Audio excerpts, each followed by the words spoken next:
The title for this video, unfortunately, is not clickbait. I wish it was, but unfortunately, it looks like the day where many of us can get a mortgage relatively simply, relatively inexpensively, is quickly coming to an end. How do I know this? Because the Federal Open Market Committee chairman, Jerome Powell, just testified to the Senate Banking Committee and said this. Let's jump in and find out what he said and what it means to you and I, because, many of us already own our homes, but what about our kids? What about our friends? What does the United States look like in a world where it's really hard to get a mortgage? Okay, let's jump in. This is an article by Yahoo Finance, and the title is A Recipe for Market Instability. Fed Chief Powell predicts mortgages will not be available in some regions, but it has nothing to do with rates. So if it has nothing to do with rates, what does it have to do? All right, let's keep going. Speaking before the Senate Banking Committee on February 11th, Powell warned that banks and insurers are pulling out of high-risk areas, leaving some regions at risk of becoming completely unmortgageable in the coming years. This is really scary, and people might think, well, I'm not in the LA area where there were fires. Maybe you're not in California. Maybe you're not in Florida. That's where the headlines are. But there's a lot of states, including the state that I lived in for almost 30 years, Utah. Many people are finding it hard to get homeowners insurance. And if you can't get homeowners insurance, you won't be able to get a mortgage because the bank's going to require that. So let's keep reading this article. Again, the Yahoo Finance article. Powell saying, in quotes, if you fast forward 10 or 15 years, there are going to be regions of the country where you cannot get a mortgage. That's a direct quote from Jerome Powell. And that's what he told lawmakers, explaining that both banks and insurance companies are withdrawing from coastal areas and fire-prone regions they consider to be too risky. And once it happens there, maybe Utah is next, maybe Florida is next. The insurers are already pulling out of Florida, and many people have seen their homeowners insurance rates skyrocket. And in a world where the disasters are coming more frequently and are becoming more costly, it's really hard for insurance to price their product. They don't know, and obviously they want to make a profit. Jerome Powell's comments in response to Senator Tina Smith, who's a Democrat in Minnesota, who highlighted a recent First Rate Foundation estimating that climate-related risk could wipe out $1.4 trillion of U.S. real estate value over the next 30 years. Now, notice she did not say, what's going to happen to mortgages. Jerome Powell offered that up on his own. Okay. And Powell's comments came in front of the Senate Banking Committee where he was testifying. And here's a short clip from that meeting so you can hear for yourself what Powell said. We're seeing the same thing, which is both banks and insurance companies are pulling out of areas, coastal areas and things like that, or areas where there are a lot of fires.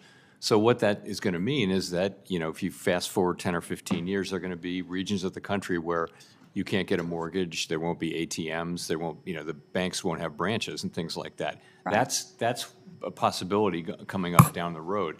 It's not that the banks will stay there and keep making loans in the face of evidence of disaster, or that insurance companies will do right policies. They can cancel those policies every year. Right. So I think the risk is that they just won't be there and that people won't be able to get them. That's really the issue. Okay, let's go back to the Yahoo Finance article where they say this is already happening. Insurance giants like State Farm and Allstate have been pulling out of high-risk areas, canceling policies in states prone to wildfires, hurricanes, and flooding. So just because we don't have wildfires, just because you may live in an area without wildfires, it doesn't mean that you're immune from this issue. In Los Angeles, the Pacific Palisades neighborhood, State Farm dropped thousands of policies just months before the wildfires tore through that area. So talk about lousy timing. There were people that said, you know what, I'm going to self-insure my house. And some people can afford to do that, but that can be an expensive gamble if you take that risk and you lose. So let's go back to Powell's comments. It's not that banks will stay there and keep making loans in the face of evidence of disaster, Powell said, or that insurance companies will write policies. They can cancel those policies every year. So just because they come back next year, the following year, it's something that every homeowner needs to worry about on an annual basis, which is my insurer going to renew my homeowner's insurance? And if they don't, and if they don't do it at a reasonable price, what are you going to do? Which is why Tina Smith was saying value of real estate could go down. I mean, she mentioned a number, I believe it was $1.4 trillion over the next 30 years. Because if people are forced to sell their homes because they can't get homeowners insurance, what that means is the new buyer has to take on that risk themselves also. Or, maybe they can find some private insurance that the other homeowner was not able to find, but it's going to be very, very costly, and that will be reflected in the price. Okay, let's keep going.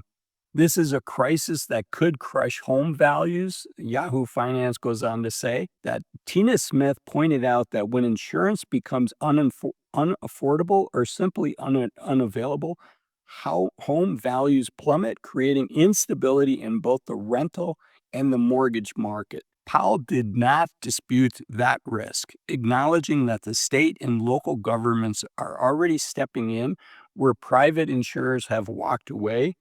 They want those areas to remain prosperous, he said. Okay, well, if it's not profitable for the insurance companies, even at an inflated rate, the state's likely not going to be subsidizing this. I would imagine that the state is going to want to at least break even on these policies. And if they don't, then it's everybody else in that state that pays the price. In fact, I did a video where I said, what happens after the LA wildfires? What's going to happen to homeowners insurance? And some states have limits on how much home insurers can increase the premium. But what this article showed that I was talking about, is the home insurance companies then raise rates even more in areas that do not have those restrictions. So this is not just a problem for people that live in Florida. It's not just a problem for people that live in California. It's not just a problem for people that live in Utah, that maybe the insurers walk away. But maybe the insurers raise prices, and if they can't raise the price as much as they want in California, in Florida, and or Utah, they're going to raise rates in states where they can, which is where most of us live. So what do we do? How do we protect ourselves from this? I think, one of the things is when we retire, 2/3 of us own a home. And that's a good thing. It gives you this sense of security, knowing you have a roof over your head. But you know what? Even if you own your home, there's still expenses that you can't control. You don't control your property tax in most states. You don't control what your home insurance is going to be. You don't control the cost of maintenance and how much maintenance is going to take up.